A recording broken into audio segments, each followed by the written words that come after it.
Olá a todos, tudo bem com vocês? Estaremos responsáveis pela apresentação do tema Nitossolos através de um seminário avaliativo da disciplina de Gênese, Morfologia e Classificação do Solo. Nosso grupo, então, composto por Cleison Oliveira, Cláudio Osório, Maria Eduarda e Rafaela Menezes, ficamos responsáveis por apresentar e exemplificar suas principais características físicas e morfológicas desse exemplo de solo.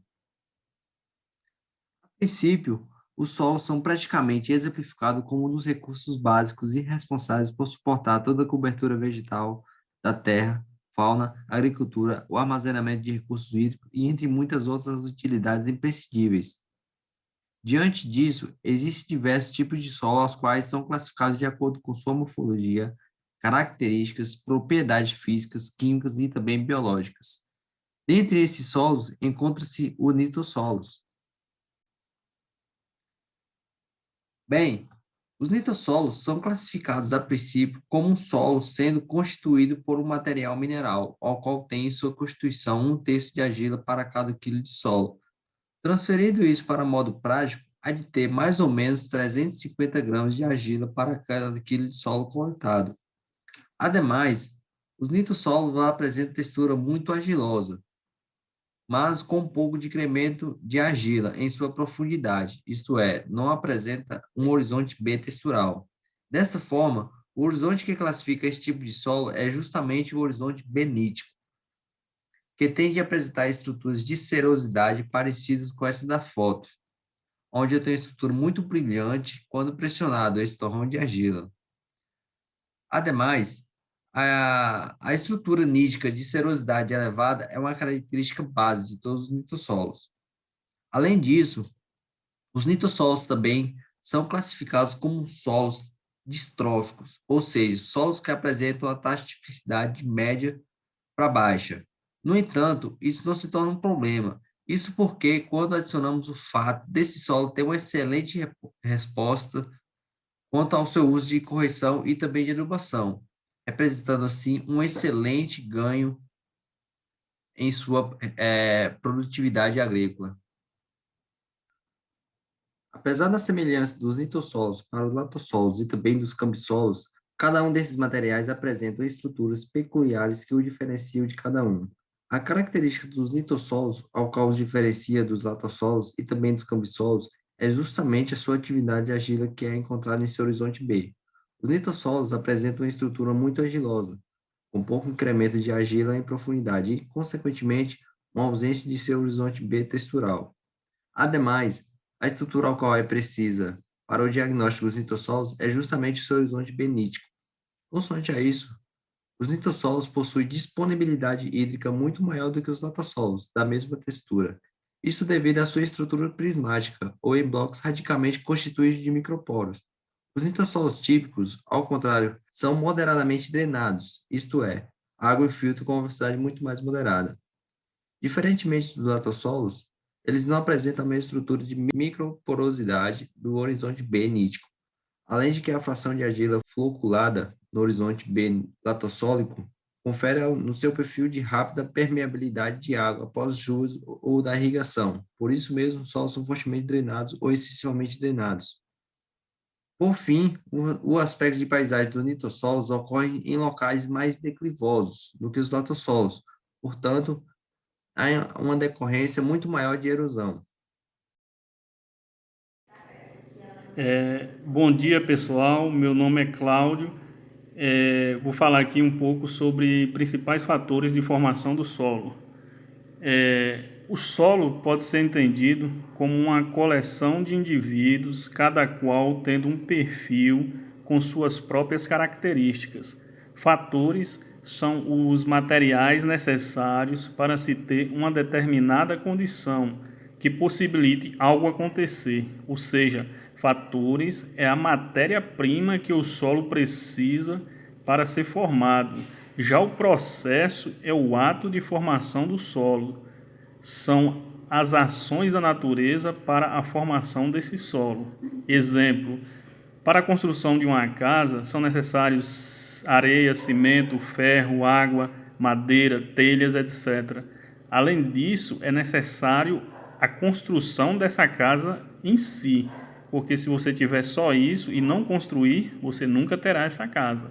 Já para a formação do solo, a partir da rocha-mãe, são necessários, primeiro, o clima, que é a precipitação fluvial e a temperatura, vento, insolação, umidade relativa, evaporação, ação do intemperismo no material de origem, que pode ser químico, físico ou biológico.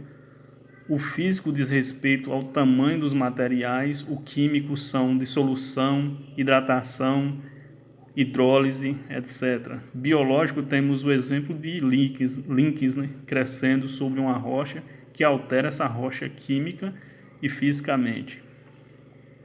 Já os organismos vivos, a vegetação nativa, os micróbios, os animais do solo, fungos, bactérias, links e cada vez mais os seres humanos.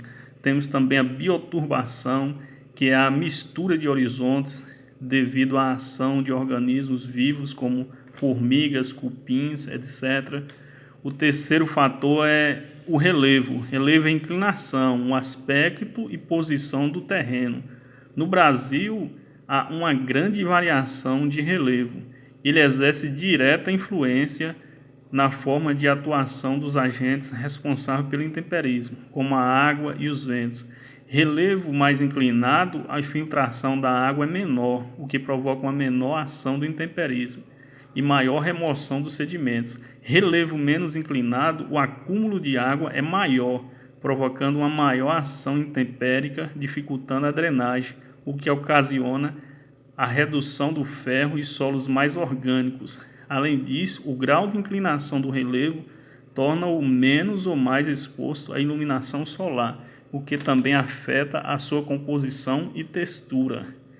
Temos também o tempo. O tempo é o período desde que os materiais de origem começaram a se transformar em solo, com todos os seus horizontes, A, B, C, etc. Idade e maturidade são diferentes. O tempo necessário para a formação do solo é muito variável e depende muito dos outros fatores, como clima, temperatura e assim por diante. E por último, nós temos o material de origem, que são as rochas ígneas, sedimentares, metamórficas, etc. Essas rochas são agregados naturais formados por um ou mais materiais.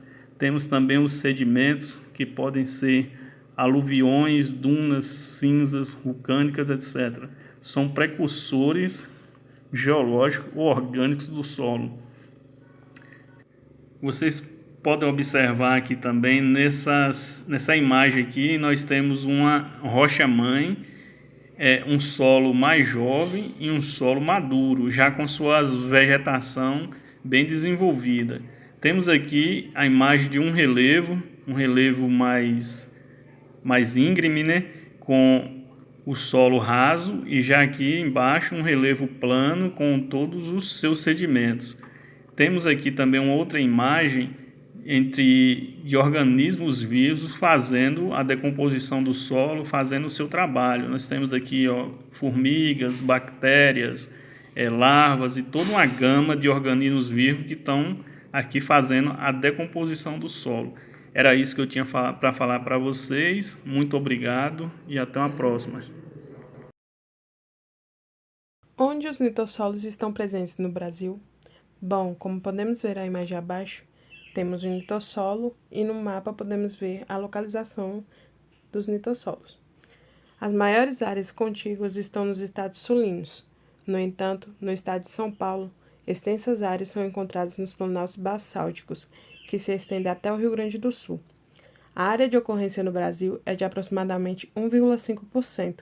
Além dessas ocorrências principais, podem ser identificadas com certa amplitude espacial nos estados de Minas Gerais, Goiás, Tocantins, Mato Grosso e Mato Grosso do Sul, e em pequenas áreas na cidade de Altamira, no Pará, e também por baixo das grandes florestas como a Amazônia e Mata Atlântica. Os litossolos são de grande importância para a engenharia agronômica. São solos constituídos por material mineral não hidromórfico,